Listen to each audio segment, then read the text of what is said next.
سب سے پہلے یہ والی ویڈیو دیکھ. وابیو سنو تواڈے ابے دی خبر جس کے نام پہ آپ لوگ وابی ہیں.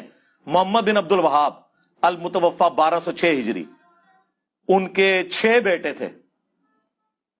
بیٹوں کے نام سنیں: علی، حسین، حسن. اے نام وابی رکھتے ہیں؟ عرب ملکوں میں آپ کے پاسپورٹ میں محمد علی حسن حسین لکھا ہو نا، آپ کو سائڈ پہ کر لیتے ہیں.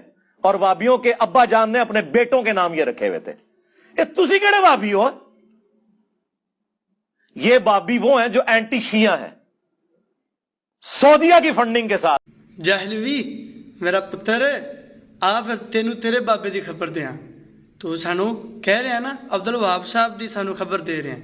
آ پھر تینوں تیرے بابے دی خبر دیاں، تیرے ابے دی خبر دیاں. جڑا تیرا ابا سی نا وہ اسحاق چالوی دیاں پھر ان دی خبر. مرزا اینڈ کمپنی دلاں تے ہاتھ رکھ لو ذرا. تواڈے ابے دی خبر آن لگی جے تے وہ خبر پہلے تو بھی مشہور ہے تے ہن میں مزید دسن لگیا تانوں. تواڈے ابے دی خبر اسحاق چالوی دی خبر جن دے نام تے تسی جاہل ہو، جاہل بھی ہو، ان دی خبر. تیرے ابے نے تے کیا سی؟ اسحاق چالوی نے، جاہل نے، جڑا ختم نبوت دا ڈاکو سی. تیرے ابے نے کیا سی کہ نعوذ باللہ آپ صلی اللہ علیہ وسلم جیسی شخصیات ہون بھی دنیا دے اتے موجود نے. نعوذ باللہ، استغفر اللہ، نعوذ باللہ من ذالک.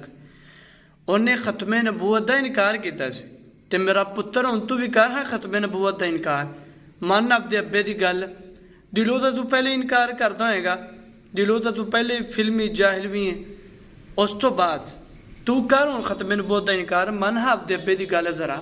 مرزا اینڈ کمپنی تسی سارے منو گل اپنے ابے دی تے لوگوں دے پیچھے انہوں دی گل کیوں نہیں مانتے؟ انہوں استاد جو مانتے ہو، ان دے جاہلانہ عقیدے دے اتے عمل کردے ہو، صحابہ کرام نو برا بلا کہندے ہو، تے ہن پھر ان دی اس بکواس سے بھی عمل کرو.